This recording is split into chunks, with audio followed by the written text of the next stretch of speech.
रामलला के सेनापति योगी की सुरक्षा नीति। अयोध्या बनी छावनी, रामनगरी की किलेबंदी।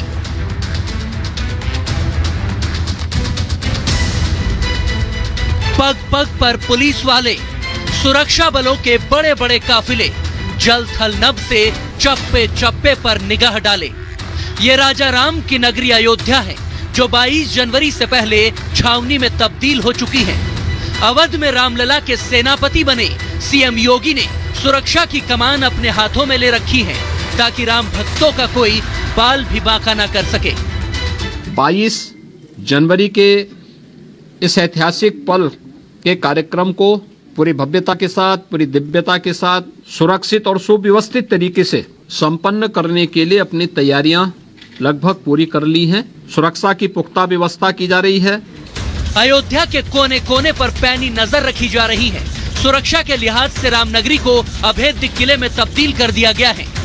अयोध्या में सीआरपीएफ की 6 कंपनियां तैनात हैं, पीएससी की 3 कंपनियां और एसएसएफ की 9 कंपनियां भी मुस्तैद हैं। एटीएस और एसटीएफ की एक यूनिट अयोध्या में 24 घंटे मुस्तैद रहेगी, तो 47 फायर सर्विस और 4 बम स्क्वाड भी लगाए गए हैं। आईबी और रॉ के साथ ही 37 लोकल इंटेलिजेंस की टीमें भी तैनात हैं। अयोध्या में 10,000 से ज्यादा जवान मुस्तैद हैं। मंदिर जाने वाले रास्तों से लेकर पूरे शहर में ड्रोन से निगाह रखी जा रही है। तो उत्तर प्रदेश में अयोध्या से सटे इलाकों पर खास सख्ती होगी। 22 जनवरी के दिन अयोध्या के बॉर्डर सील रहेंगे। अयोध्या से सटे जिलों की सीमा पर सख्त चेकिंग हो रही है। पूछताछ और चेकिंग के बाद ही लोगों को एंट्री दी जा रही है। राम मंदिर परिसर में तो सिर्फ 22 जनवरी को आधिकारिक लोग ही जा सकेंगे। कोई भी बिना निमंत्रण पत्र और क्यूआर कोड वाले पास के बिना अंदर दाखिल नहीं हो पाएगा। ये सब इसीलिए किया जा रहा है ताकि प्राण प्रतिष्ठा समारोह बिना विघ्न के संपन्न हो सके। अयोध्या से इस बीच 3 संदिग्ध लोग गिरफ्तार किए गए हैं। इनके आतंकी कनेक्शन की भी यूपी एटीएस और इंटेलिजेंस की टीमें जांच कर रही हैं। साथ ही तीनों आरोपियों से कड़ी पूछताछ की जा रही है।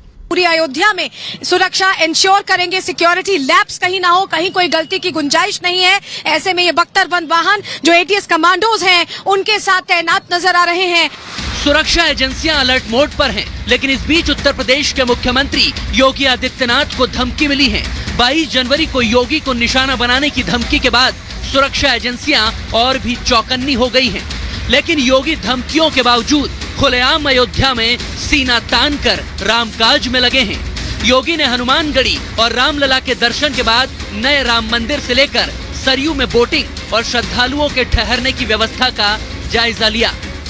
इसके लिए टेंट सिटी भी लगाई गई हैं, धर्मशालाओं को भी तैयार किया गया है, होटल्स भी यहाँ बने हुए हैं। किसी भी स्तर पर किसी भी श्रद्धालु को दिक्कत न हो, इसके पूरे प्रयास किए जा रहे हैं। योगी रामलला के सेनापति के तौर पर एक एक तैयारियों को परख रहे हैं, हर काम पर बारीकी से नजर बनाए हुए हैं। तो पीएम मोदी भी देश में रामराज लाने के लिए जनता को सौगातें दे रहे हैं। यानी मोदी और योगी दोनों ही अलग अलग मोर्चे पर रामकाज में लगे हैं। 22 जनवरी को अपने पक्के घर में शाम को राम ज्योति प्रज्वलित करेंगे। पूरा देश इस वक्त राममय हो चुका है।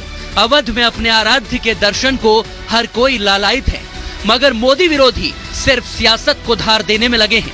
कांग्रेस के नेता दिग्विजय सिंह ने रामलला की नई मूर्ति पर आपत्ति जताई है और सोशल मीडिया पर एक आपत्तिजनक सवाल पूछा कि भगवान राम बने हैं या पीएम नरेंद्र मोदी।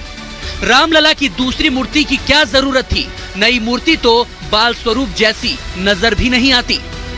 इन सियासी सवालों के लिए जनता ने ही कांग्रेस और दिग्विजय सिंह को करारा जवाब दे दिया। वो लोग सिर्फ हिंदू मुस्लिम की राजनीति करते हैं, कांग्रेस वाले, और कुछ नहीं। तुलना करने वाली बात ही नहीं होनी चाहिए। वो हमें लगता है सठिया गया, ऐसा बयान ही नहीं देना चाहिए। हमेशा एक न एक प्रोपोगंडा करना उनकी राजनीति हो गई है। राजनीति अभी उनको छोड़ देनी चाहिए। अगर मोदी जी को व्यंग्यात्मक कह रहे हो तो भी हम लोग उनको दिव्यात्मा मानते हैं कि मोदी को राम तो उनको दिखे। कलयुग आएगा कि सतयुग आएगा, ये तो 24 वाला इलेक्शन बताएगा। अब की उनको 24 सीट भी नहीं मिलेगी पूरे भारत में। वो कलयुगी नेता है और कलयुग जा रहा है। देश राम राज्य चाहता है तो कांग्रेस इसे हिंदू राष्ट्र बताकर सियासी रोटियां सेकने में लगी है। जब सबको त्रेता युग नजर आ रहा है तब कांग्रेस आखिर तबाही की बात क्यों करने लगी है?